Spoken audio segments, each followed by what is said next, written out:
Hello friends, my name is Chris Thurston and it is my pleasure to welcome you to part 1 of the Creighton Crowbar Dungeons & Dragons Christmas Special, an adventure that I like to call The Miracle at Greyholm.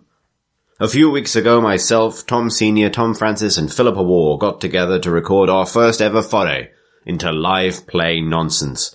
Prepare yourself for a tale of magic, mystery, and questionable heroism, the likes of which you've never, well, you probably actually have heard something quite a lot like this. It's got jokes in it, it's fine.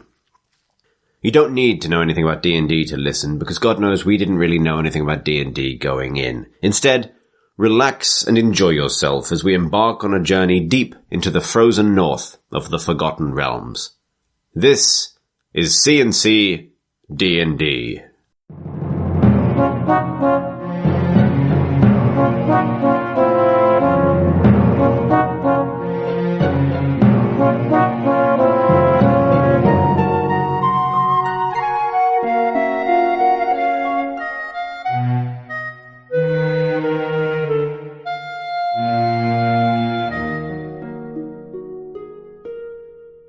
Three strange travellers press on into the frozen north of the Forgotten Realms.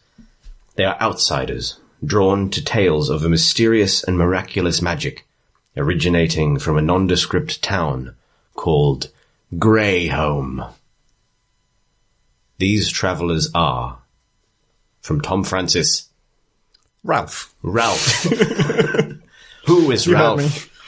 Ralph is an Aarakocra, which is a bird-type race. And he is a warlock specializing in stealth. His background is criminal/spy. I'm choosing the spy side of that. And he basically uses magic to be tricksy and spy-like and pull off feats of deception. Do you want to know his background and stuff? No. Traits. Okay. He gets that a lot, actually. A spooky birdman warlock. And that's right, Discord. You were entirely incorrect about who Tom Francis was going to be playing. Interesting. Pip, who is Eratrix? Oh, hello. Yes. Well, Eratrix is another Aarakocra, because apparently Tom and I were sort of both in bird frames of It's mind. alphabetically first, Well, which gives it a lot. It was one of the things that I researched slightly more in depth as I went down the list on the character creator. I am, or they are a level 2 monk, and what other bits of this are of just use? Give us a sense of that bird flavour.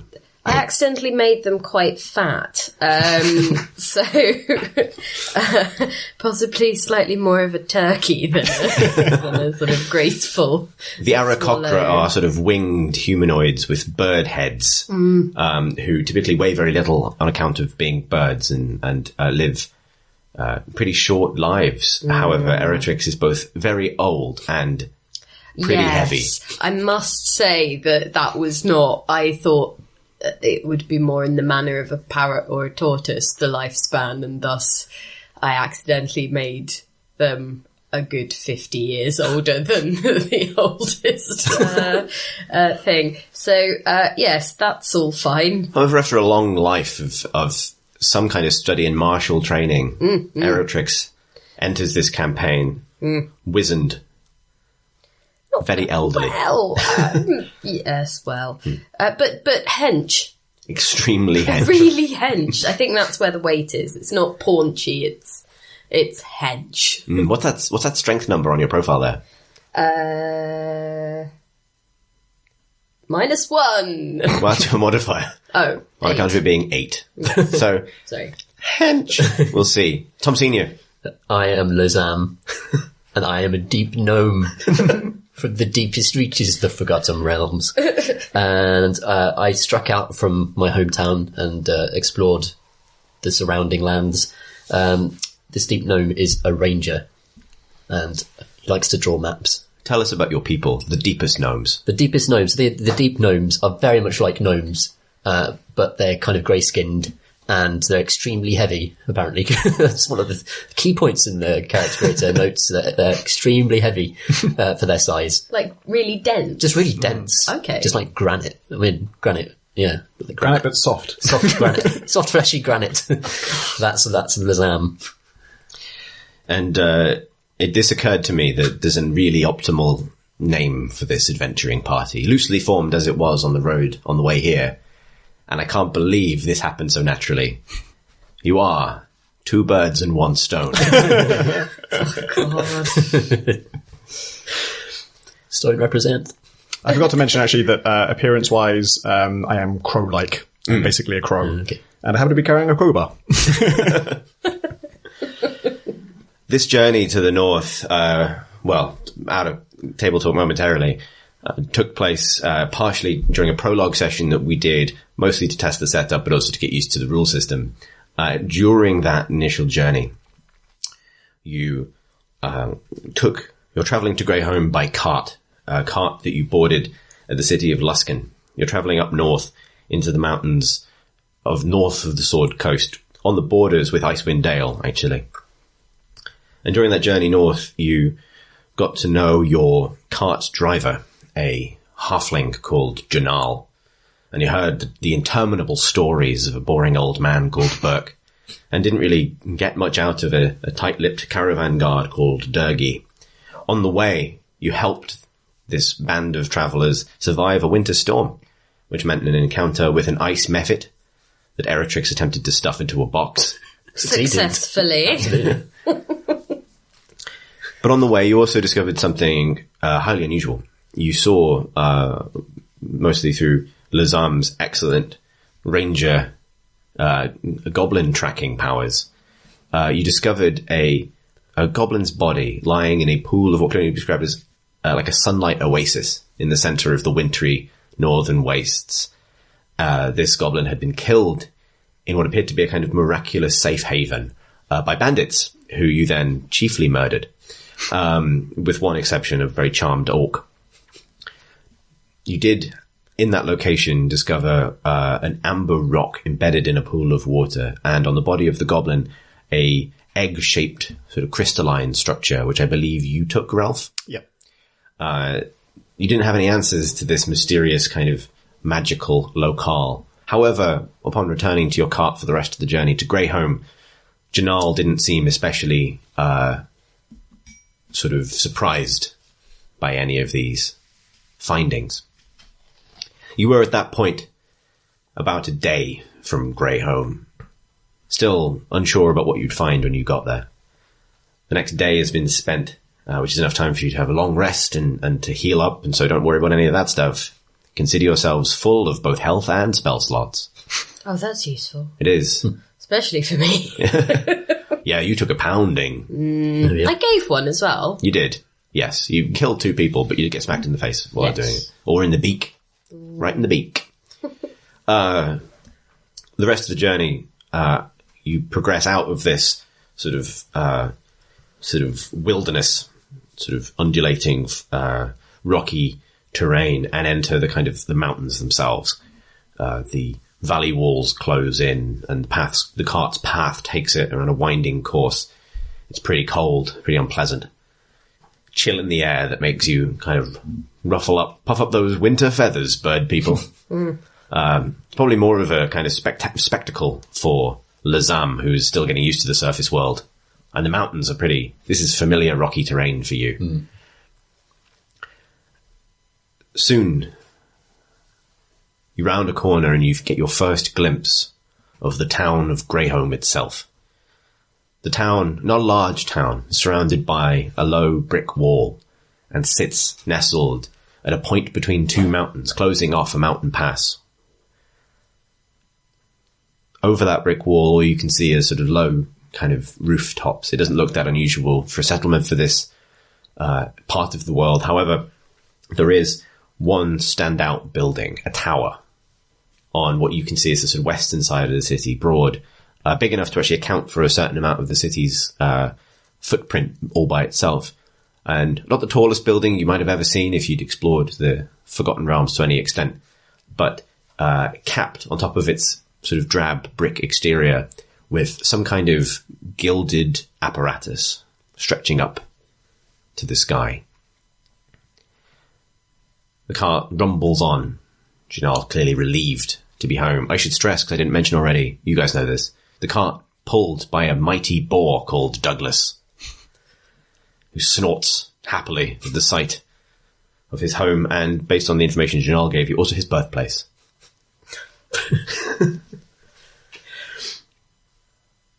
At the gates, cart draws to a stop, and you're kind of waved to disembark.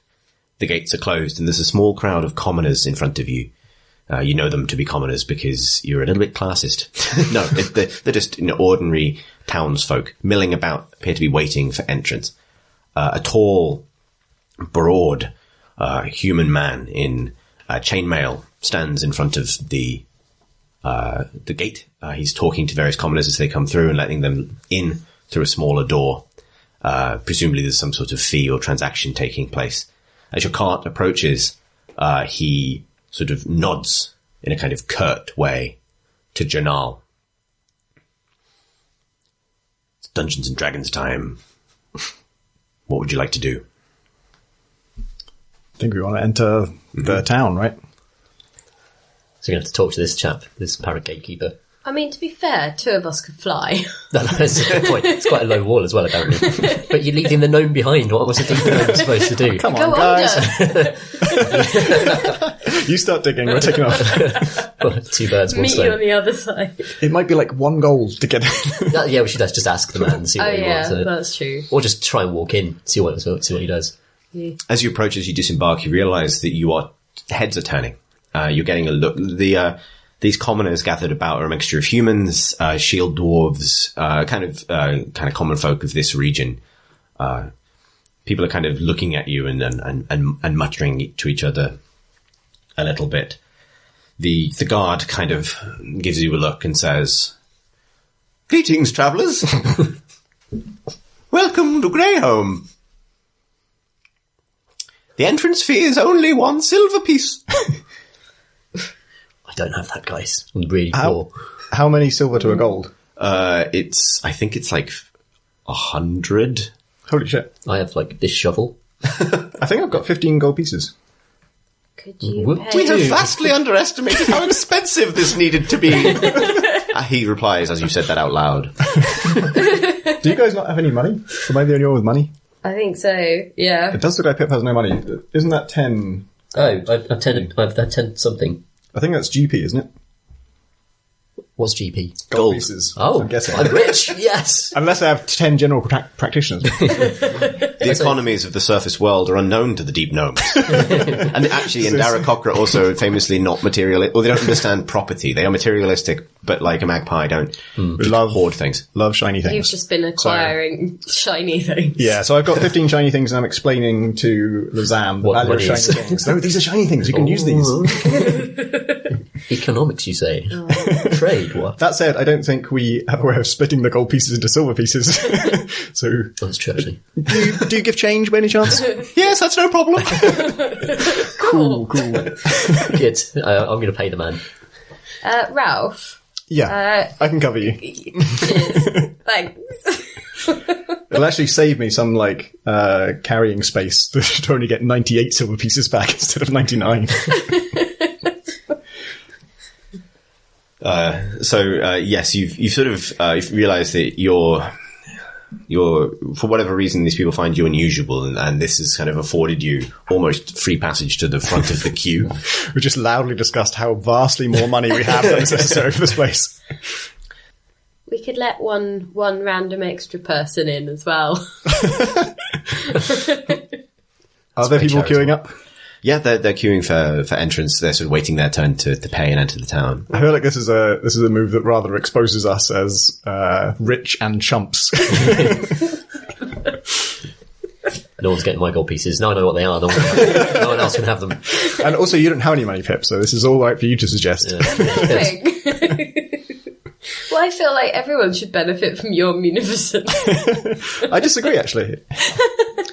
You do actually have all that money, right? It's not like you just took all of the money from everyone else in the cart on the way here. No, well, it just says 15 on my sheet. I think it's Fine. I remember picking comfortable as my financial situation, Yeah, right. Right. which also means it costs me money to live. To live comfortably. Yeah. Or as cushions. Yeah. Please help, my family is dying. I'm going to deep gnome in. I'm going to just strut right through that, right into the town. So I own the place. Nice. This guardsman so happily takes your silver piece and permits you entrance into the town. I have 9 gold now. What happens to what's your plan, bird people? Can I ask the guardsman, where's good to stay around here? Yes, we have an excellent inn. You can't miss it. Is it the tower? No. You missed it. You missed it. Oh. No, although you shouldn't miss the Alchemist's Tower, the heart of our community, and indeed the source of the miracles of Greyholm. His voice says, breaking slightly. If you have an alchemist's tower, why do you need money? You can't create something from nothing, something you'll discover in Greyholm. Okay. Can you, though, create gold pieces from silver pieces? These seem like fine questions for the alchemist of Greyholm. I am simply the town marshal, What's your name? Aljon. Sorry, it's Al John. Aljon. Thanks. You're welcome. Are you going to pay? I thought we did. Sorry. I did. I've got in. I covered Pip, and I think Tom covered himself. Lazam, the deep gnome, is actually lost because he didn't ask any of these pertinent questions. He was just wandering around in circles. Just walked in. Actually, I'm going to take a... Well, hang on. So are you actually... What have you done, Tom Senior? What have you... So Lazam is walked in, and he's gonna try and figure this out as he goes along. Okay. So he's casing the town. All right, I'm going to say you're surrounded by kind of low buildings, sort of secured against the winter weather, wood cladding and roofs, what they have, and that kind of thing, all that business. The tower is still clearly the biggest building in town, and the street that you've entered leads past a kind of tangle of buildings and opens out on one side to a town square. So unless you've gone off the beaten track, it would be difficult to get spectacularly lost. Very good. Then I'm merely mildly confused. Okay. As you two enter the town, as Eritrix and Ralph enter the town, you see ahead of you Lazam walking a few feet ahead. Are you going to catch up with him? Are you going to just leave him be? Because you only become friends on the journey. Maybe you don't like him. How tall is the alchemist's tower? It's probably about 80 feet tall. So, could I spend 12 seconds or whatever, because it'll be 2 movements, getting to the top and do a tiny poo on top of the tower, as is the manner of my bird people. Is that a free action? We're not in combat. Okay, so as you enter through the gates, Sorry. there are people entering around you as well. A commoner pushes past you, Ralph, and as he does, he just tugs at one of your feathers. He has a little pull at your wing.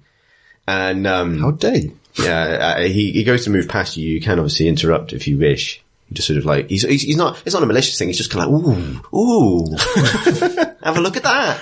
I think I turn on him and say, what? Oh, he says, you've had a good one. He's done you like a big crow. How dare you, sir? So Have you know I'm an actual crow? Oh, well, he's really he says almost unintelligible. And he just sort of bumbles off. At this, however, slightly rude, you take this as the opportunity you need to stretch your wings a bit. You've been cooped up in that cart for a long time. And does it take a bit of a run to get Eritrix into the air? In the manner of, have you seen the Blue Planet thing with the albatrosses? There's a certain amount of waddly running towards the edge of the cliff to try and... It's fine. Yeah, you're on a big straight road, so maybe this is what you've seen, is this almost a runway. And there are commoners milling about. You see the odd person in some noble dress, actually, in a scattering of town guards. And as this confrontation between Ralph and a passing commoner draws some eyes, Eritrix just begins to run, people scattering out of the way in front of them, and they bring their wings out and beat down hard once, and dust scatters. And this Aarakocra bird person just takes to the air, and it's not something that anyone who lives here has probably ever seen. And you see that commoner that tugged at your feathers, Ralph, kind of turn and go, wow! And he did that one up like a big pigeon! That's the noise I'm making as well. Yeah. So, you're in the air, Eritrix. What's your destination's the tower? Oh yeah, top of that tower. So, from your vantage point in the sky, as the town drops beneath you, you can see, the low buildings, a few larger ones. You see this town square that sits in front of the tower. People milling around. And the sheer kind of, it's a round tower made of grey stone. And the grey stone of Greyholme. And on the top of it, there's the sort of crenellations in the top of the tower, and then jutting out of the top of it is this sort of tangled apparatus of loops of gold and silver and bronze. It looks like you actually. I'm going to do an intelligence check for me, will you? 18 plus 1. Wow, 19. You would recognise this as having sort of astronomical kind of purpose, or astrological purpose. It looks like some form of orrery. And as you take to the sky, where would you choose to land? On it. On the orrery. Yep. I'm going to ask you to take a dexterity check for me there. Oh dear. 5 plus 3. You reach to grab this thing with your talons. You know, this is instinct for you to land on something.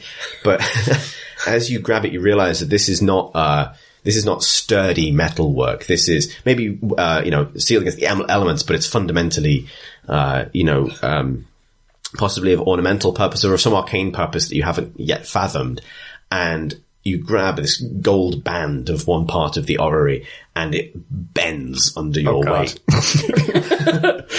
I'm just like, I have my beak buried in my wing. It's an embarrassment of my fellow bird person. The eyes in the tower. So at this point, Aljon, the marshal, kind of steps through the gate and goes, "What on earth is going on?" And then, so what would you like to do, Eritrix?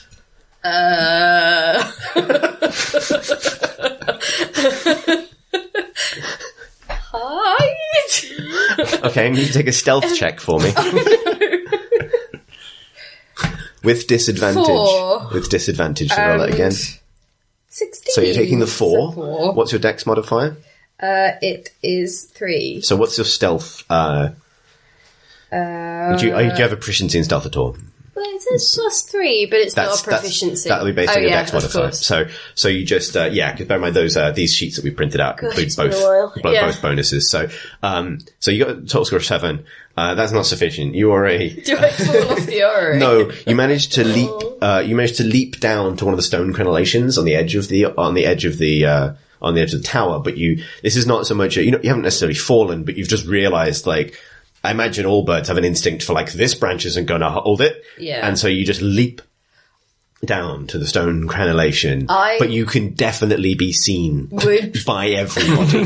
I would like to pretend that I was there all along, and I would like to tell Aljon, hey, something happened to your orrery. I saw it, but I was too You are slow to stop 150 feet from Aljon at this point. Hey! I broke your shit, more. Does that change things? He's a little speck of distance by the gatehouse. In that case, I will... You're on the top of an 80-foot tower. Is it broken, or did it just bend It just a bent. little bit? It gave as you landed on it. Okay. I'd do a small poo. So at this point, there's a general commotion in the town centre.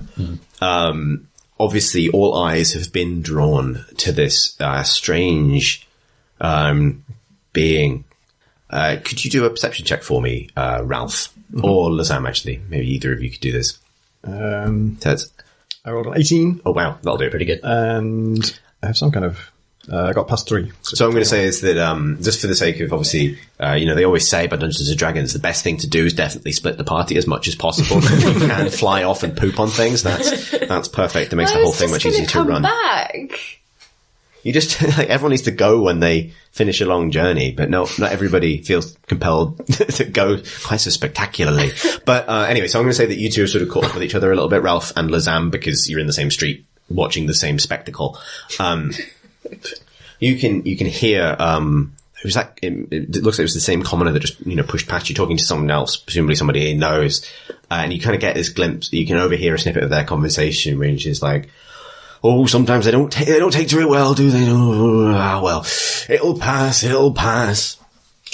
And, at this point, however, you can see that there's, actually, Ericix, could you do a perception check for me?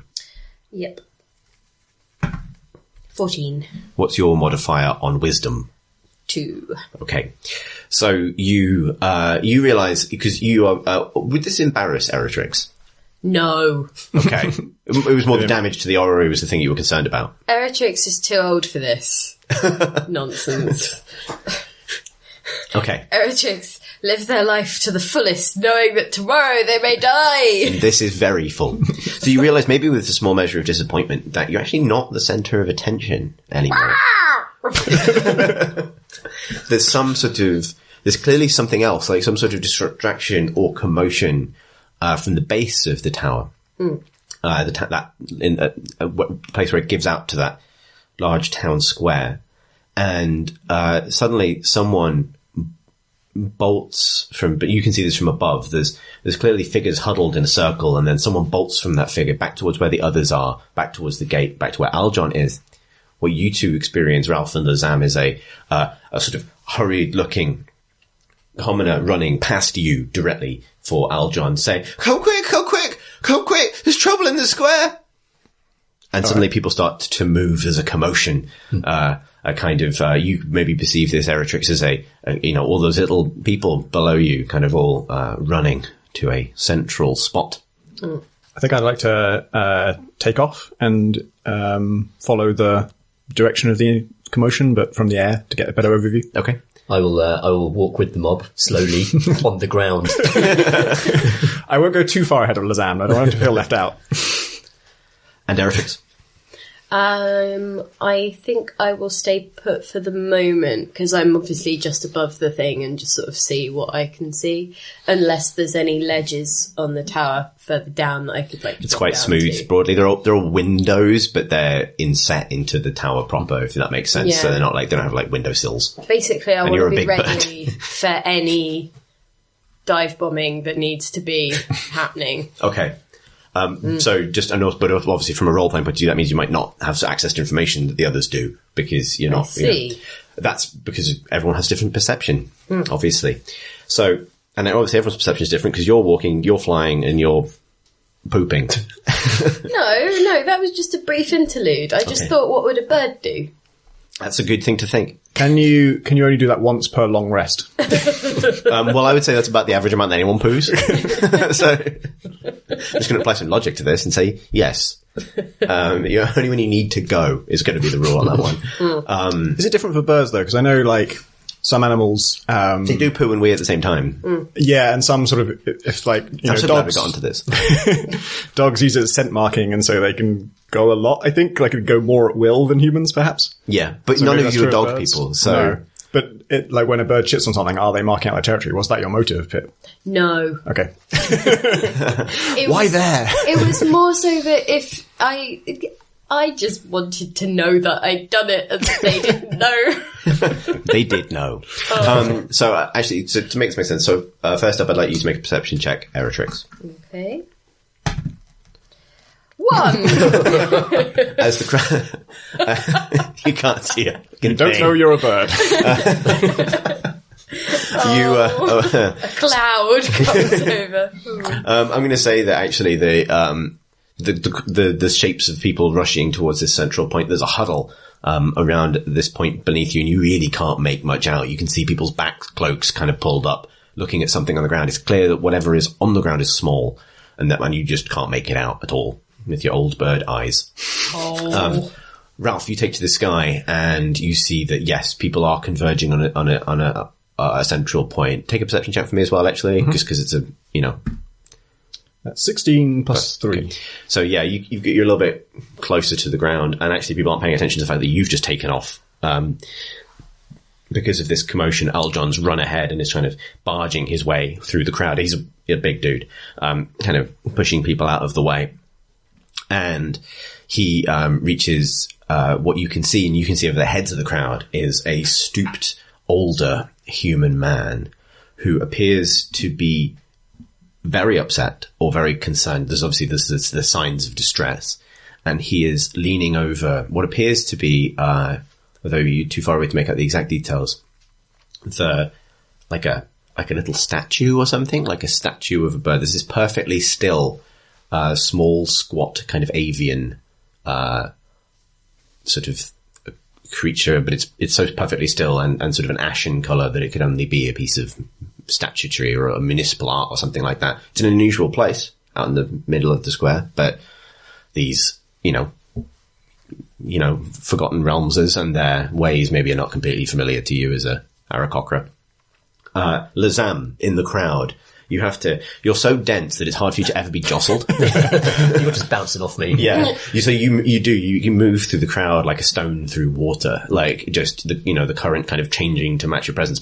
Some people sort of, you barge into them rather than the other way around, but obviously you're only, 3 foot tall. So there's an element of like people going like, oh, what? And then a bit like a kind of like a brick child has just, Here's me coming through.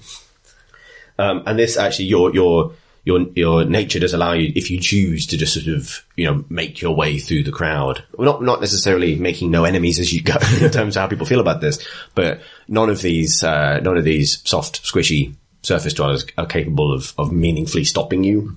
Yeah, I'm gonna, in this fashion, make my way as close to the front of the crowd as I can.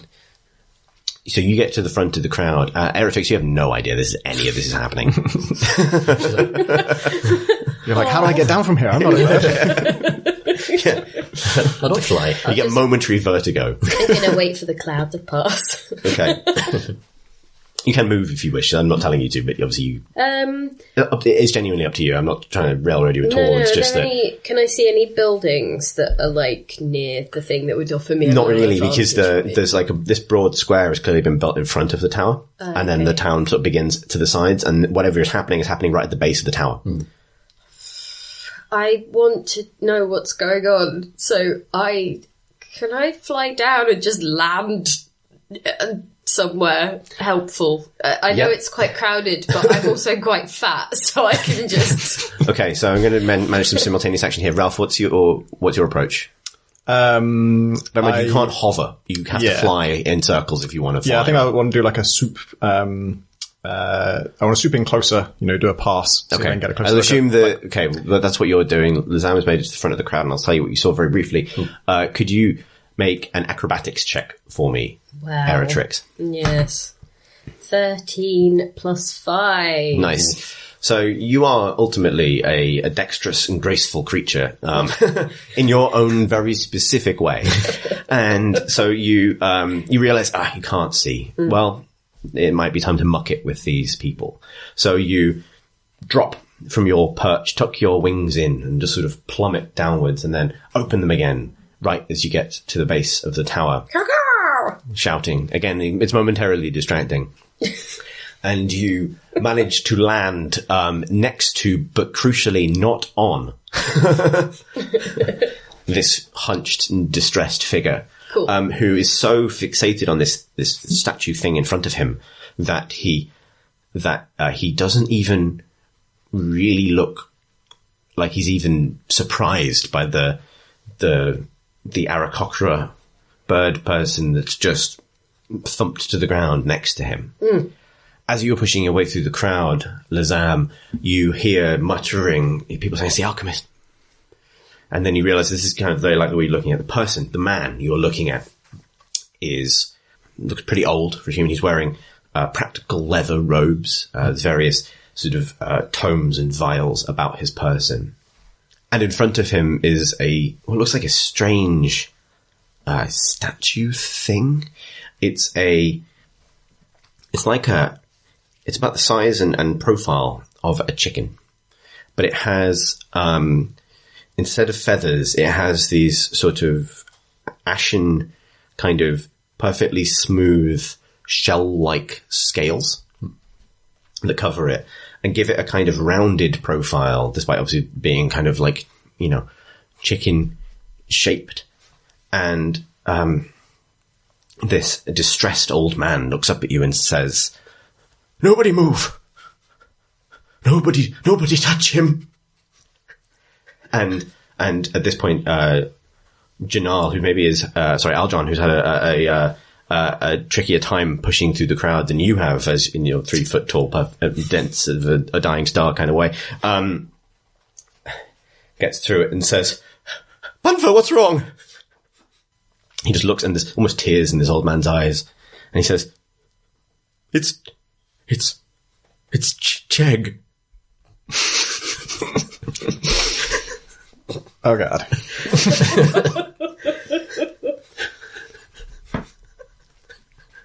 Would you describe the rounded shell-like things on the outside of the chicken as egg-like?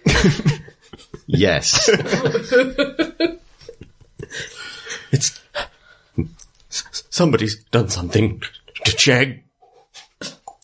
And this, with a kind of maybe surprising sensitivity, the town marshal moves around to this older man's shoulder and put a hands on it and says, "It's going to be okay, my friend. It's going to be okay. Just tell me what you need."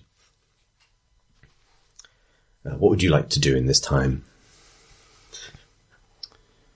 Well, I haven't landed yet, so I guess I'll land nearby. Okay. Given that you are just soaring past, I'm not going to make you do a check for that. So you come in to land in maybe the back of the crowd. People aren't quite next to Eritrix, where things aren't quite so dense. And can I ask him, what is it normally like? He was here. He was just happy. He was running and frolicking, and he was fine, and now he's stopped. I don't know. All right, calm down. It's not nice to see an old man cry, and that's kind of what you're having to deal with. So is this thing, it's statue-like in some way? Is it actually like stone? It looks like it's made of stone? It looks like a creature that has been frozen or sort of arrested at the point of movement. Okay. Right? Like appearing like a statue is because it's sort of lifestyle proportions. Now that you're closer to it, maybe given gauging this man's response, you can see that it's, it's not supposed to be like this, then it does look like it's sort of frozen. It's an ashen color, but it looks like the colors of its body are muted. Like someone has turned the contrast down. Can I use prestidigitation in order to slightly enhance its colour and make it look a bit more like it normally does to cheer the old man up? Yes, you may. That's a cantrip, is it not? Yeah. So you can just read to me the description of what this does. I can, let's see. It does a whole load of different things, but basically I can create an instantaneous harmless sensory effect. I can make colours. I can soil or clean something. I don't think I'll soil it.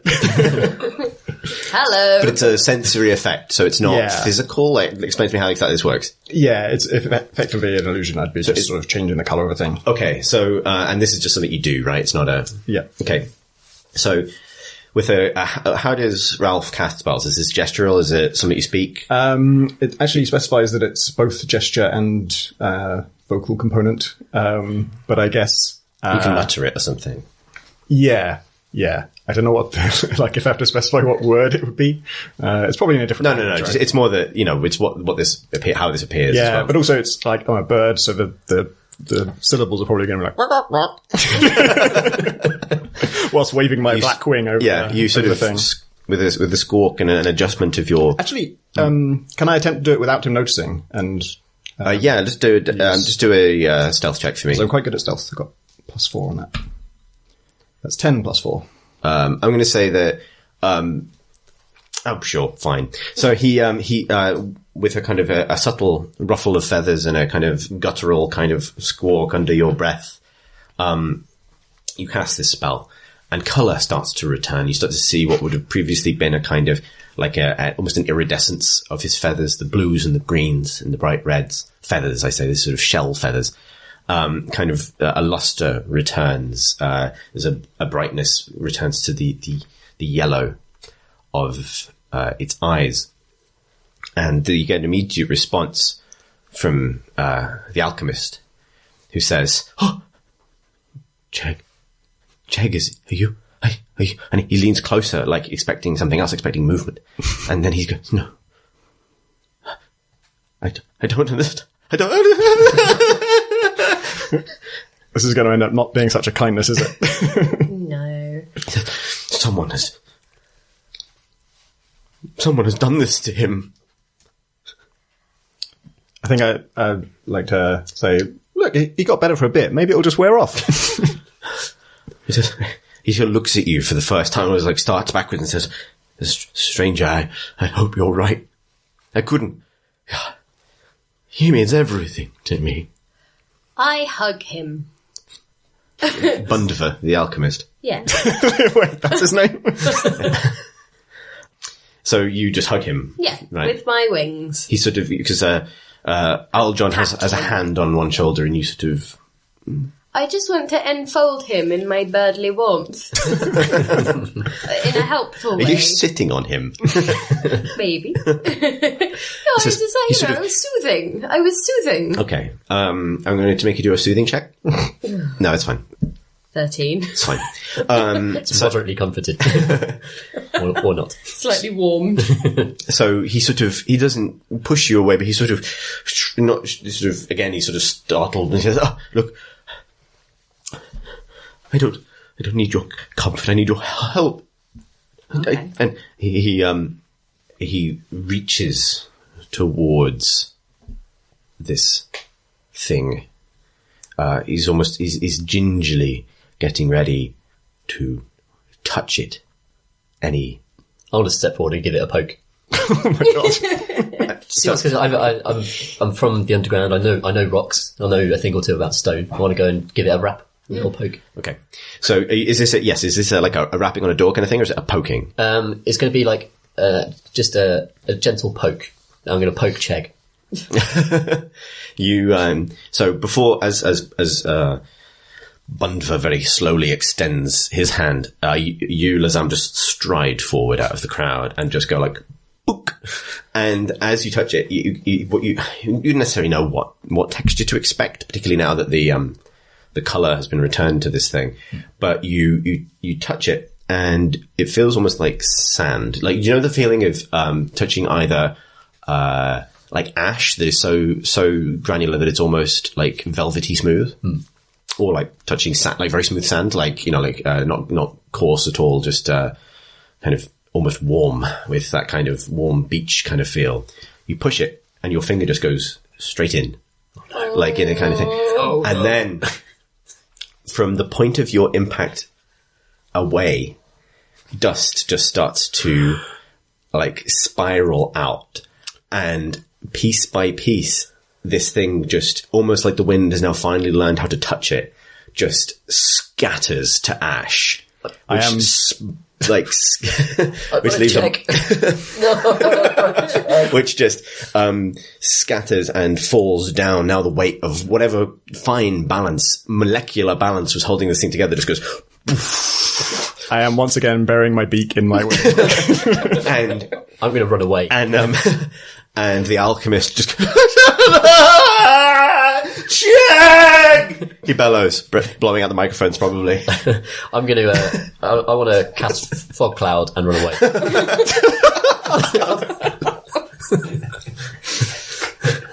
I'm not taking the blame for this, people. It's trying to help. I can't go back inside. So is this the natural thing you're doing? Yeah, I'm gonna cast fog Please cloud. read the description of fog cloud to me. You create a 20-foot radius sphere of fog centered on a point within range. The sphere spreads around corners, and its area is heavily obscured. It lasts for duration or until a wind of moderate speed disperses it. Okay, so the point where this has clearly happened, and you hear that cry, suddenly, what does it look like when Lazam casts spells? He just claps. Right. And he There's a a- satisfying sound of rock on rock as he claps his yes, claps. and his grey fog just blows in, mingles with the ashes of Chegg, and spreads through the crowd immediately. Like, everyone here is packed into a space not much bigger, probably 20, 25 feet. It's kind of blinding, and kind of no one can see anything. And so, for my sake, Lazam, what's your plan now? Are you running? I'm going to pick a direction and go, basically, and I'm going to go through anyone who's in my way, just until I feel like People in the crowd feel this sort of like poof in the stomach, right? Like, is this Where could he have gone? 3-foot stone man just barrels out of the crowd in a different direction? Bird folk, what's your plan? Yeah, I guess there's. I'm not fleeing, so I'm guessing there's not much I can do while the fog is lasting. I mean, I could try and flap it away with my wings, but I don't actually want to rumble Lazam's escape if he wants to. You'll need to create a 10 miles per hour wind to disperse the fog cloud. Well, let's see what prestidigitation says. Like I say, I don't want to do this while you're escaping. I want to wait till you've made your escape. So for now, I'm doing nothing. You can hear in the mist, on the fog, the voice of... You can hear that Aljon and the alchemist are having some kind of discussion, saying like, you can hear the voice of the alchemist saying like, is it him? Is he the one? And it's like, it says, and Aljon sounds confused, like, I think he just got into town. I don't, it doesn't make sense. I took his silver. He was here moments ago. He says, if not him, then who's done this? Can I ask? I'm going to ask them. What's up? Having perceived A voice in the fog just says, "What's up?" You hear the alchemist say, "Who said that?" God. No. Deception. I'm going to make you deal with that. I'm not going to make you deal with that. I'm just going to stride towards them. So- No, wait, I was hugging him. You were right behind him, but Yeah. you're still like a thick magical fog is ensconcing everything. I'm going to flap a little bit so we can see each other. And ask. Yeah, I'm going to say that, it's a 10-mile-an-hour wind to fully disperse the fog, but probably like a few little flaps will get you like a bit of space. It'll come back in. Well, I'm just going to start asking some more specific questions. Like, okay, well, so has this happened before? I'm guessing not. No, of course not. This is the work of this is the work of my lifetime. This doesn't just happen. But hang on, what was your work?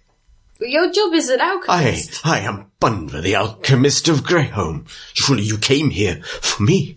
To do what? See, my words of my miracles spread, but my name does not. So you made a Chegg. I've made more than a Chegg. You buffoon. You made a sandy Chegg. He was never sandy before. He was alive and vital and beautiful, and my special egg boy. Interesting. Oh well, maybe that's just how it ends for Cheggs. Impossible. Oh. He was proof. Wait. Well, Shall I talk to you in Aarakochrane? okay. Which is just squawking. So, do you have a thing that we can see if there was magic done? I do. I'm gonna guess yes. I'm not sure I need to do an Arcana check for that. Oh. But it might tell us something, yeah. Well, that or we start doing perception rolls, but I think that certain people might have put certain disadvantages. Sorry. I let one off, guys. It was me, I darted. Also, you've consumed one of your spell slots now. That's true. Lizam, we will get back to you in a minute. Yeah, I'll do an Arcana check on the, Okay, and that dust, I guess. Is that a roll, or is it? It is, isn't it? Yeah, I think so. Okay, I so got, roll them bones. it's a 2, but plus 3. Takes me all the way to 5. So you don't have any idea. Maybe if the dust was still, if Chegg was still there, what you're struggling to find is like the physical remnants of this thing, because obviously it collapsed into a cloud of ash, and then a thick grey fog appeared. So even though Arcana goes beyond mere terrestrial sight, you are, yes, the situation is not amenable to determining exactly what happened here. I can probably tell that Lazam cast a fog cloud. Yeah, you just get, got it, guys. what magic school is fog cloud? Should say on the spell. It is conjuration. Yeah, there's just conjuration magic. And if that's probably a better way of processing that 5 is, Arcana feels like reaching out for almost like a flavor of magic in the air, like the kind of the feel of it, the kind of metaphysical, frequency that it registers on. And unfortunately, this is like whatever was here has just been, has this basically stench of conjuration magic on top of it now. Thanks, Lazam.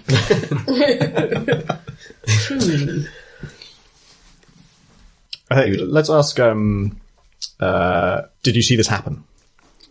He says, no, I was inside with at my business, in my study, and then heard a shout from outside.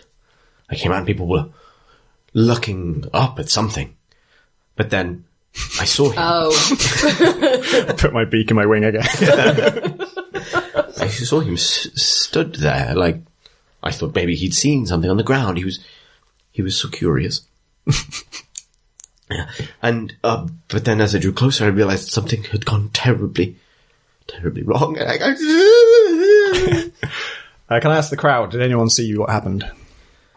There's a sort of, like, looking from face to face, and then someone says, oh, we just came by and there was a statue, Jack. I'm sorry, sir, you're too West Country to be understood. Could you repeat that? And then his friend pokes him and goes, oh, sorry, I just came by, and he'd stopped. He seemed to have stopped. It's most astute, sir, thank you. Did you see anyone else in the vicinity? He says, well, there was this big pigeon. Oh. And it went, oh, I've never seen anything like that in my life. And I thought, well, people, takes all sorts, and it takes all sorts. And it went on the top of the tower, and yeah. And then I was just sort of looking at that, and then I looked down, and then it was a little Cheggy with statue now. Thank you, sir, that's very helpful. That's right. And off he goes. So, that guy remembers seeing Pip flying up to the tower, but does not recognise that it's Pip asking him this question as well. It's very foggy, he says. In defence. Can I scoop up a little bit of Chegg and take it with me? Just in case it comes in useful.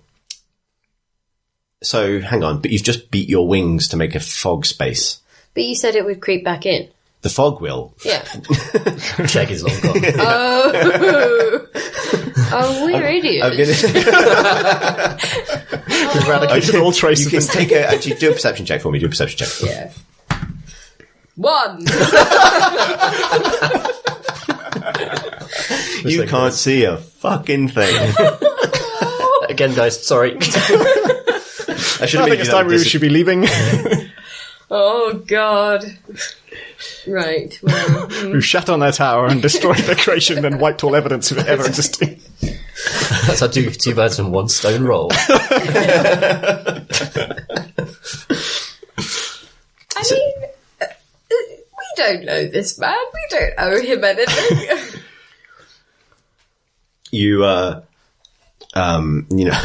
sort of an awkwardness has set in. How long does Fog Cloud last? You would like to hear it last an hour. For fuck's sake.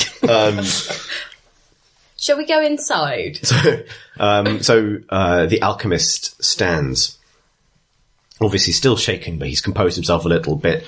Aljon is there with him, kind of helping him get to his feet. And he mutters his own... prestidigitation can create a wind, can't it? Yeah, it says a gust of wind or something. Okay. Let me just check. A puff of wind, so that doesn't sound like it would do it. Okay. But Pip and I could both flap our wings to try and disperse this thing. Well, what I was going to say is the alchemist stands and with his own actually small incantation and a gesture, a little burst of wind kind of okay. Puffs from him and sends the fog sort of scattering. It doesn't completely disperse it, but it does send it sort of scattering away from him, away from the base of the tower in a circle, and away from both of you who stood near I could him as join in and help, just even Yeah. if it's not necessary. Just It's a sort of show gesture, you solidarity. just sort of Yeah. help. And between the two of you, the fog kind of is sort of blasted away from this central point and does begin to sort of separate and disperse slightly. There's a few, as it does, you see that the crowd has thinned a little bit, presumably as soon as it was clear that they couldn't see anymore. A number of figures in the crowd have sort of just drifted off in their own directions. He's sort of composed himself and turned to Aljon and says, he said they had just arrived, but they're so strange. And he says, yes, they got off Janar's cart. I don't think this was done by them. I don't.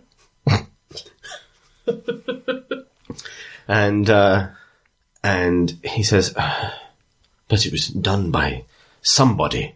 Somebody did this to my precious Chegg. And I will find them. I will find them. And he turns to you and says, you three, what is your business here if it isn't to ruin my life? Wait, is Lazam still here? I'm... Oh no, sorry, yes, you two. Well, What brings the Aarakocra folk to Great Home at the worst day? well, we weren't together. We didn't. We just sort of were on the same cart for a time. And then we... He sort of, he doesn't necessarily process that he needs to make that distinction at the moment. He's obviously fine. grieving. Well, there was a tall tower.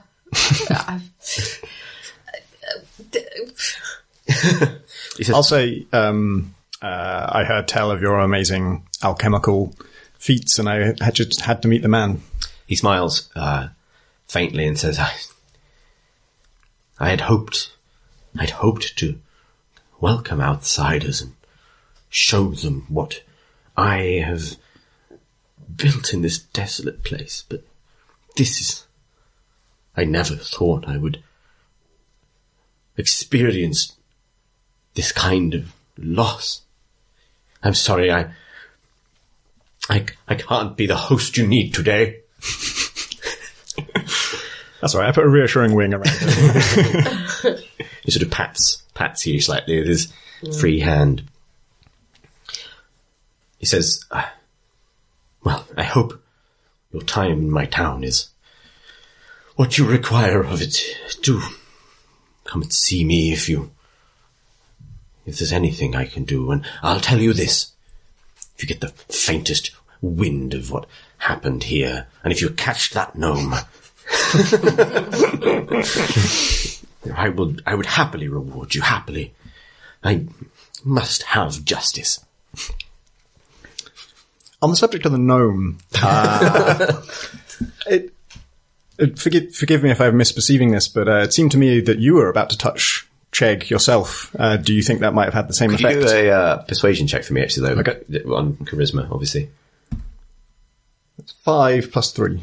Okay. Sorry, plus 2. Sort of, he says, I approached it. I saw the colour change. I still don't understand how that happened. And I thought, I mean, I wanted to be sure. I thought I would reach out as softly and gingerly as beautiful Chegg deserved. And then this oaf, this thing, this squat disaster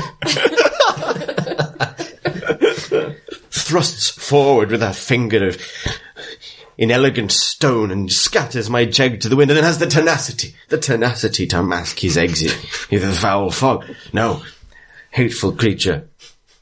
No delicacy, no respect for a thing in need. I feared he was lost, but the proof of it so brutally delivered, my heart almost stopped.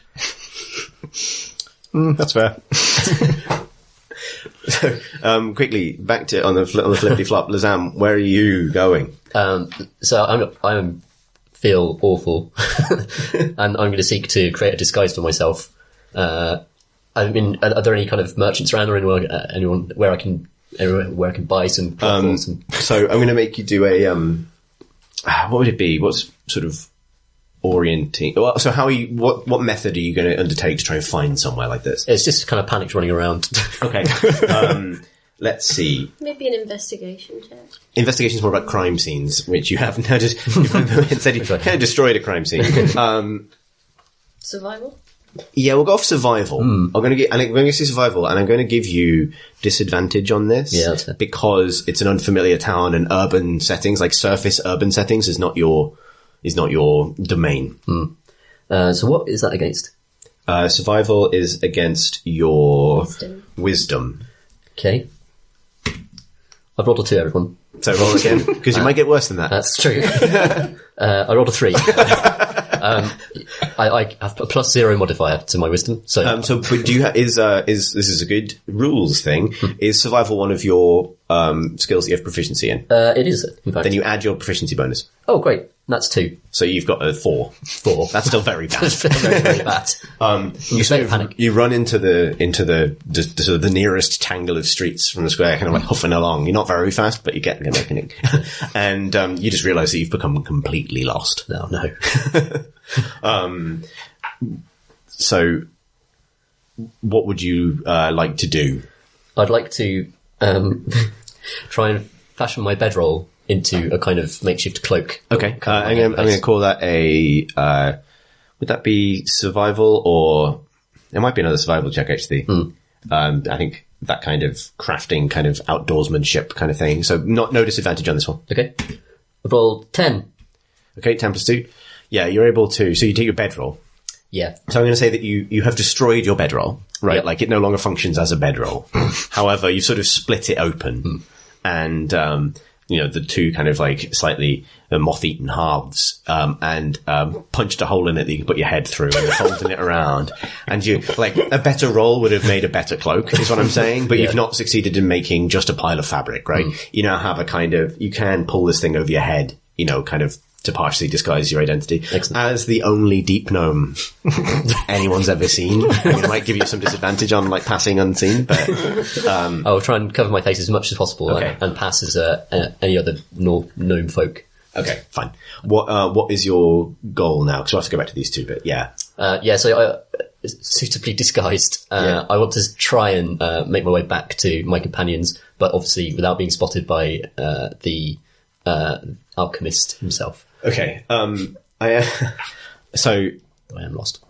well, I'm going to say that if you'd rolled a 1 for that getting lost check, I might have said you were completely lost. But the tower is the biggest building in town, and where that you can always follow that. So it takes maybe a couple of a little bit of walking and a few wrong turns down blind alleys, but you're able to emerge on the edge of the town square, and you can see this conversation taking place between the alchemist Bandva, Aljon, Eratrix, and Ralph. Is there anyone that would like to harm Chegg? This is a question you're asking to Bundver. He says, Or you? he went as you were talking, and as you got to the point about Chegg, he sort of almost like reactively shaking his head, that kind of like, no, that's not going to be it kind of thing. But as you get to him, he says, I'm sure I don't have any enemies. I don't think that anyone would want to strike out at me, but this must have been an attack on me or my work. It doesn't make sense. Who would harm an innocent Chegg? So sweet, so beloved by everybody. Yes.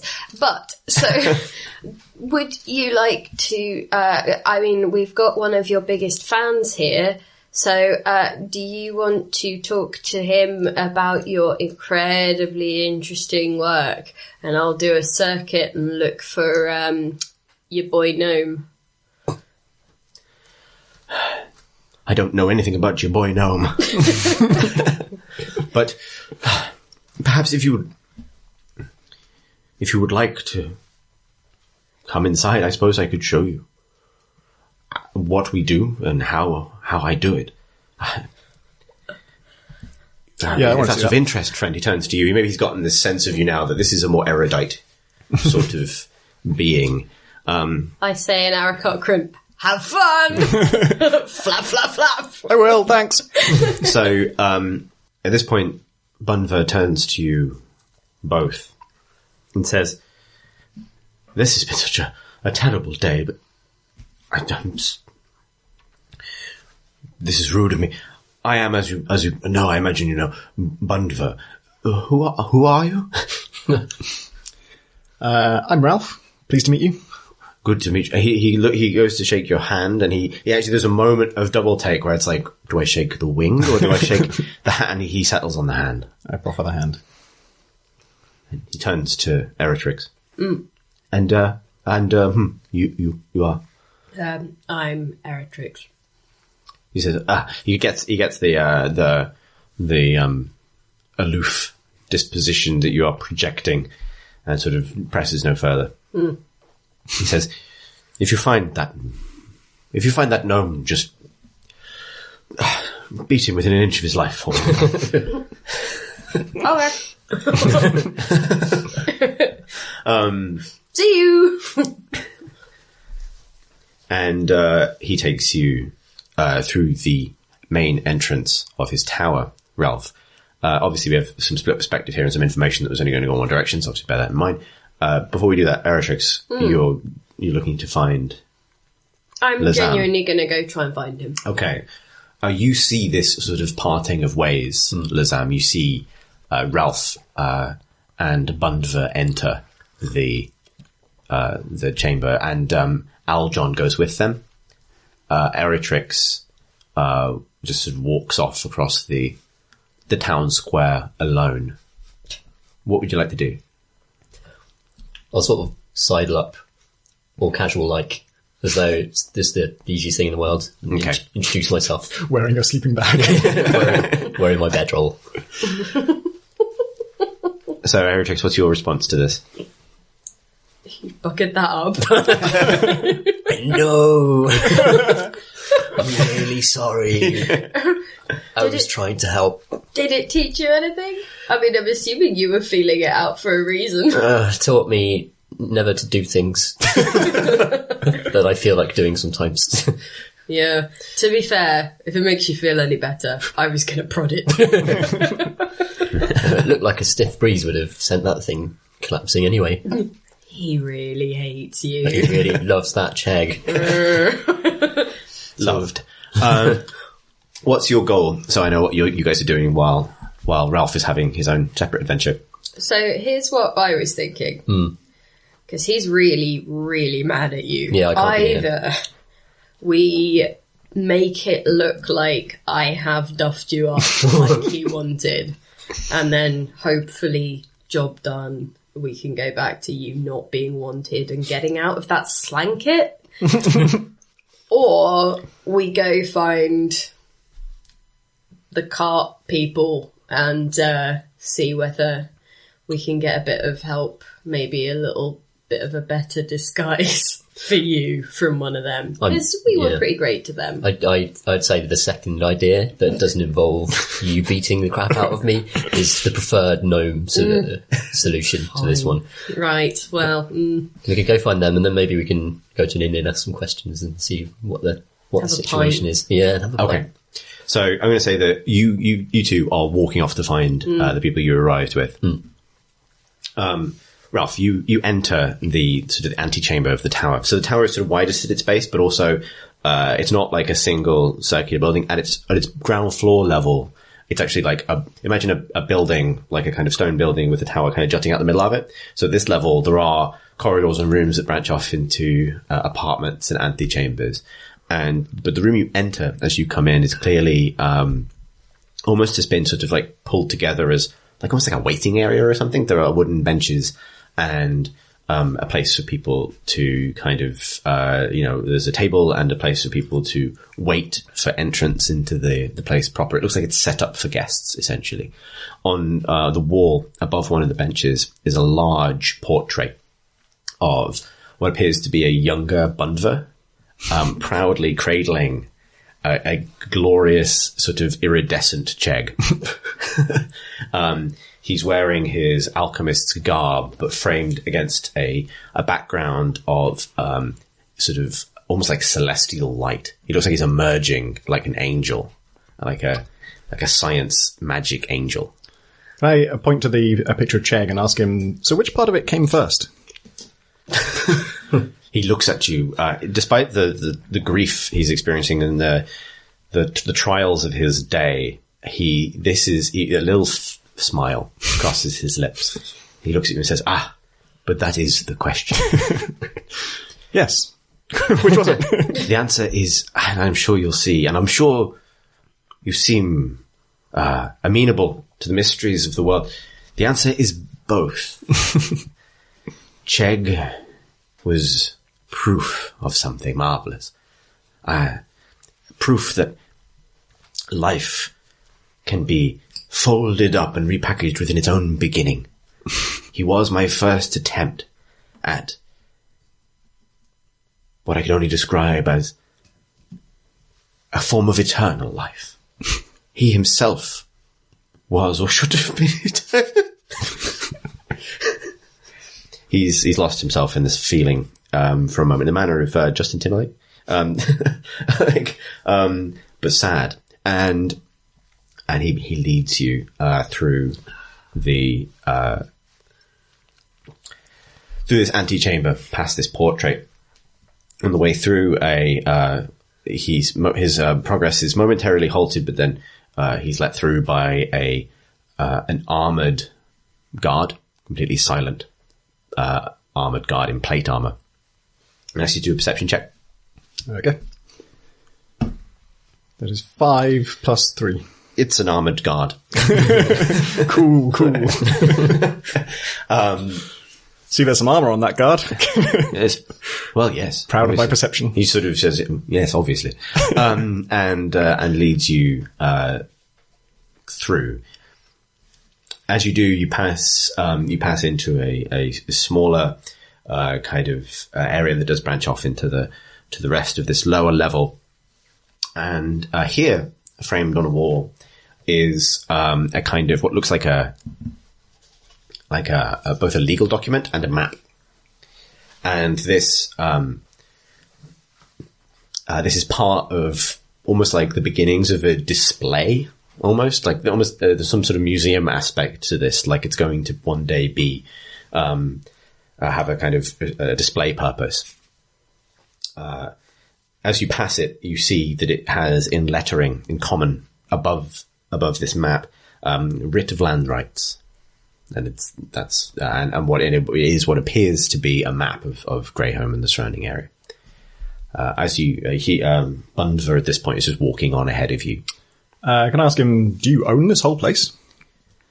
He says, yes, I do. This town grew up around my tower. It's my work that drew the first few people here, and I made a claim to this place. This wilderness would have been nothing but wretched creatures and the hazards of the wild were it not for this small amount of civilization that I've been able to bring, and I was so ready to open our gates and bring more people here and share what we've learned. But I quietly roll my eyes. I guess you always roll your eyes quietly. Kuchum, as both eyes lock back in. I don't know that much about Aarakocra. Maybe it's usually noisy. Cool. You walk back. And he brings you to a narrow sort of spiraling staircase that leads up. Clearly, you've now entered the kind of body of the tower proper. I'd like to ask him actually, So I hear that you are responsible for Douglas, the giant boar. Tell me about that. Douglas. Yes, that's what he called him, I imagine. Well, so not one of my more imaginative miracles, as I'm sure but bigger. As I'm sure you'll see. Yes, he says yes. I mean, it serves a practical purpose, and it is in a way proof of something else. If Chegg was a proof of the power of the new, then Douglas represents more the enhancement of the old, the way we can make something better by taking the best qualities of a creature and combining it with the same qualities of the same creature to make it bigger. Could you make my wings better? Well, I mean, first things first. And this maybe conversation is taking place as you've walked up this spiraling staircase and you enter a laboratory that clearly takes up the entire floor plan of this tower. It's big, round space, very high ceiling. You can't quite tell if it goes all the way up to the roof, but it's a big space, particularly compared to the relatively cramped passageways you've been passing through. In fact, as an Aarakocra, this would probably be a bit of a relief to step out into something even approaching open air again after these tight human corridors. In the center of the room, the first thing that catches your eye is just a device. A lot of the metalwork looks very similar to the gear that's on the roof of this tower. It looks almost at first like a set of scales. There are two glass chambers held apart from one another by a sort of a fulcrum of twisted metal. That fulcrum kind of converges to a central point with either like a pedestal or some kind of apparatus there. And this is on the ground level. And then above it, and almost surrounding it, is what appears to be the lower half of that metal apparatus on the roof. And this becomes not just metal, but glass piping. And there's a sound of dripping and liquid, a kind of cloudy liquid is pooling in different parts of the pipework and dripping out onto glass plates. Then you can see the same glass plates arranged in stacks around the room. It's an extremely busy place. There's desks covered in vials and paperwork and all of the kind of accoutrements of an alchemist's lab. I think I wave a wing at all of this and say, "What's that?" He says, "This is my life's work. Individually, marvels, I think. Collectively, a miracle that I call my chimeric disruptor. This device is what gives birth to the miracles of Greyhome. Chegg was its first. Yeah. But there have been many others. All of the miracles I have wrought started here." Without wishing to be insensitive, my good man, could you make another Chegg? Yes, I could. There's nothing stopping me. I could, of course. I mean, I could make another Chegg. But you wouldn't just replace a family member, would you? No, of course. He says, "Look, this device, everything here, all that goes into it, this is a place where we can channel pure energy, pure creativity, planar power, and turn it to miraculous new combination and creation. Here, you must be weary from the road. Can I offer you an plonge?" What? An plonge. What's that? I hoped you'd ask. He seems to have cheered up immensely from this. He wants to show people this. He rushes to one desk and he grabs an apple and an orange. Wait, I see where this is going. But it's still happening. He runs over and he puts the apple in one of the two glass chambers. And then puts the orange in the other. And then he goes to a cabinet, unlocks it with a silver key, pulls the wooden slats back, and withdraws an egg-shaped crystal that is faintly glowing. And you would very likely immediately recognize it because you're holding one from your previous adventure. And he slots it into place in the center of the device in this fulcrum point. And pulls a lever, and a bolt of light shoots from the crystal and enters both chambers. There's a blinding flash. And then when the light clears, the apple is completely unchanged. But in the other chamber, the orange has been replaced by an indescribable fruit. Both green and orange at the same time somehow. And he gingerly leans into the chamber, withdraws it, and offers it to you. Yeah, I'm going to take that. Okay. I guess He looks at you like, and? No, nom nom. Sure, I will eat it. I think I was gonna, like, if it was me, a human, I would tentatively take a bite, but me as a giant, well, not giant, but like a 5 foot tall bird birdman with a significantly large beak, I imagine I just throw it in there. Whole.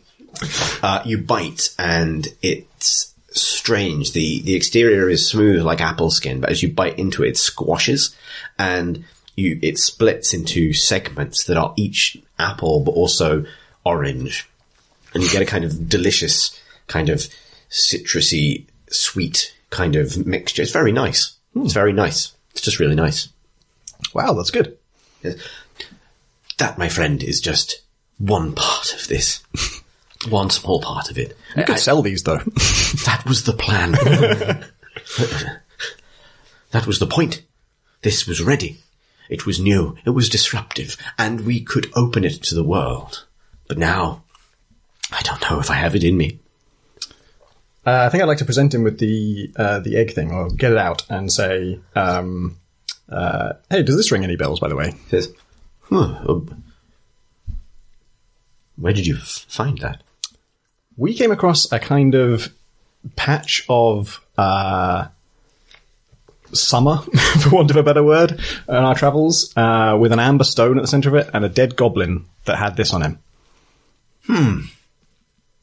We had... It was a small matter, really. We had a break-in, a robbery, some week or so ago. I didn't think anything of it because all the thieves took was one of my fuel crystals, a worthless thing. I produced them in number, particularly now, particularly with everything that was supposed to happen. And some other bits and pieces. We lost a sunstone. We lost some other shiny things. We suspected a child from the village or a commoner, but maybe it could have... It could have been an outsider, perhaps a goblin, but I don't know how a goblin would have... He thinks about this for a moment. So the sunstone would be the thing that made the summery area. Oh, yeah, I mean, giant amber. It's a simple trick. I mean, it's a rudimentary use of this magic is to simply merge one thing temporarily with anything else. Inelegantly applied, a sunstone could be compelled to produce an area of solar energy for a time. It's temporary, but, I mean, a trick worth considering. It's got obviously utility in this part of the world. I have so much grander aspirations than this. Wait, you say temporarily. Does that mean the orange and the apple are going to separate in my stomach? Oh, no. That is the key to this engine. Stable combination. Permanent change. Solution to problems we haven't even considered yet. You know, we can cure illnesses. We can make creatures better. We can make our objects, our possessions, our tools more efficient by taking the qualities of both, combining them, recombining them. It's infinite. It's infinite. And all of that was bound up in the infinite potential of Chegg. And he starts crying again. Yeah, you should make another one. As this is happening, I'm going to say that you guys have obviously arrived at you've gone back to the city gates, I guess. Actually, I'll say as you get back to the city gates, you see that the cart has been sort of drawn through the gate itself and is kind of like sort of sidled up. And as you get there, Burke, the boring old man, is obviously just gone off on his way to find his daughter, as you know he was looking for. But Janal kind of looks when he sees at you and says, "You could have picked a better day to arrive in Greyholm." What do you need? So I don't know if you witnessed what happened in the square. I just looked after Douglas. Well, let's leave that to one side then. Suffice to say that I need a way of getting some disguised clothing, maybe a nice He coat. sort of looks taken aback, like, look, I'm not looking for trouble in Graham. This is my house. This is my home. This is my grey home. We're not after trouble either. I mean, I'm just looking after just a nice concealing clothing. I'm going to ask you to do a persuasion check. I've rolled a 2. Can I try a persuasion check? He's obviously very unconvinced by Lazam. Looks at you like you're not looking for trouble. I get 13 plus 1. 14. Please. What do you say? What do you say, Feratrix? Well, look, we did a lot for you guys in the journey across the wasteland. So, and given none of this came from a place of malice, we were just trying to help. It would be None of what? no, just various. Look, I saw you fly things. off. That was... That was You gotta just be careful like- around here. You make a good first impression. Well, so I'll take that under advisement, and bear it in mind for future arrivals to strange places. However, right now, what we would just as a last favour for the things that we did for the caravan along the journey, it would be much appreciated if we could have a little bit of a hand, just some sort of old clothes people can't trace back to you, that kind of thing. He sort of thinks about this for a second, and then he says, okay. 1 gold piece. Well, I've got nothing. I've got some ball bearings. How about this shovel, my good man? Actually, I love this shovel. You can't. Haven't you got a gold piece? I do. I'm just wondering if I need to hold on to it. I've got like 9 though, with loads of silver. Okay, I'm going to give him a gold piece for this. He says, I'm desperate. all right, but you didn't get this from me. And then he gives you his hat. Is this all? Is this? He says, look, you rummages around in the cart for a little bit and draws out like a travelling cape, some breeches, a pair of shoes. It's obviously worth far less than the money you've just given to him, but because he's a halfling, it fits you reasonably well. Perfect. Obviously, you're still going to have to kind of pull the cape around your face to not look like a deep gnome. That makes sense. He says, you're lucky I own a lot of hats. Well, thank you, good sir, for your extremely expensive hat and the cloak. Now, do you have any recommendations for watering holes in this town? Well, there's really only one place you can go. There's the inn, across the town square, back the way you came. 2 streets, you can't miss it. It's the only building in town even close to being called large. Look, I'm going to be there later having a drink, because I've had a long journey, and I would really appreciate you not making trouble for me. Or Douglas. Don't And worry, Douglas sir. goes, I am just a simple, humble, deep gnome on his gnome way through the world. Look, I know all of you people are a bit more than you seem, and if that trouble's come into my town, well, I've seen trouble, friend. Well, I don't want to see it again. How about if you don't make trouble for us, we won't make trouble for you? I'm trying to help. Why are you threatening me? Sure. You just sort of got a bit uppity. There's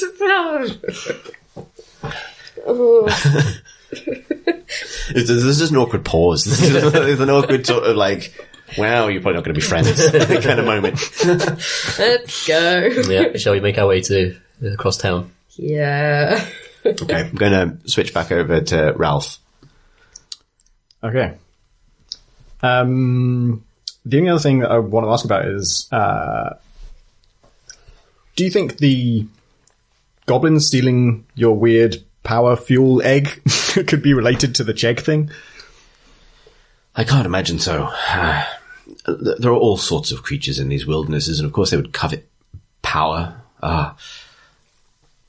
It seems unthinkable to me, but I mean, perhaps it is strange, but what happened to Chegg, I can only imagine, was dark magics, eerie sorcery, spooky wizardry. I get it. Beyond the ken of a simple green goblin thing. Who do you know who could do this kind of magic?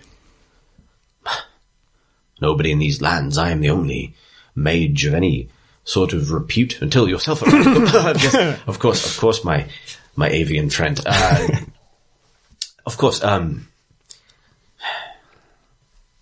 that I know of, but sometimes these people, you know this, sometimes they hide their secrets. There must be somebody, and I will pay you handsomely if you find them. Anything for justice. Justice for Chegg, huh? Yeah, well, I'm happy to help in any way I can. I don't have any leads right now. If you have any ideas, you have any you want us to check out, we can certainly look into it for you.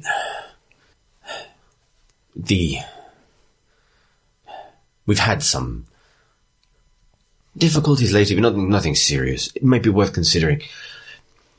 We've had councillors, representatives of the various towns of the north. 10 towns sent somebody, Luskan sent somebody. All of them are petitioning for Greyholm to be considered part of their territory, particularly now that I've started to become open about what we do. Maybe one of them or a rival would seek to undermine me, but I see no reason that they would go to these murderous lengths. Straining to keep the disbelief out of my voice, I ask, you think they want the Chegg?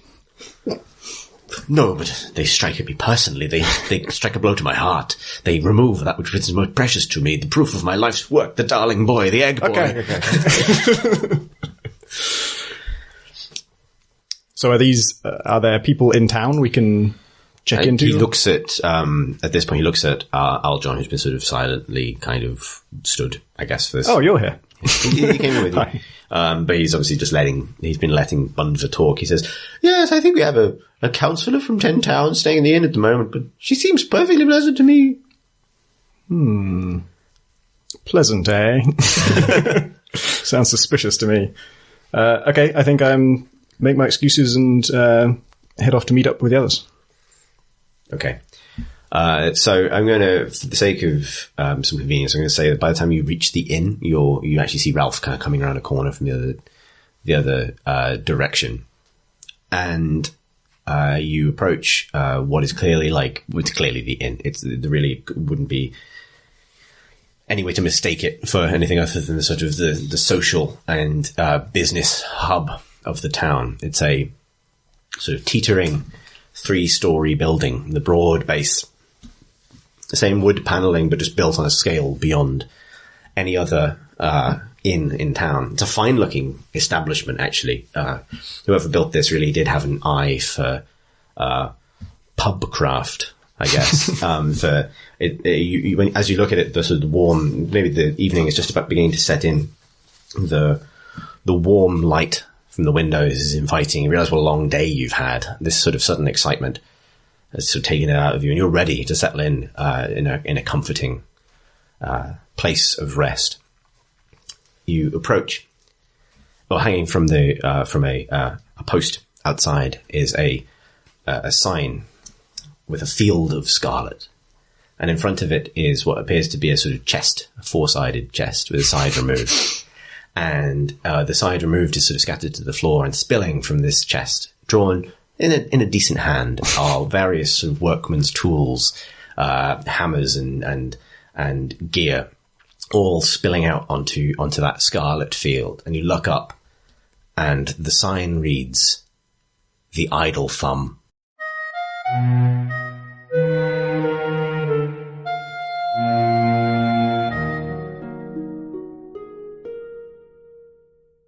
Thank you so much for listening to part 1 of our nonsense. And huge thanks also to magic wizard music man Mike Debenham for his incredible reworking of our traditional intro, Clambake, by the Mandibles. Join us tomorrow to find out what awaits our heroes in Greyholm's auspicious inn. Will they discover the truth behind the death of Chegg? What secrets does the alchemist Bundva conceal? And will Eritrix make full use of her one poop per long rest power? Who can say? I could, because I'm recording this after the fact. But I won't.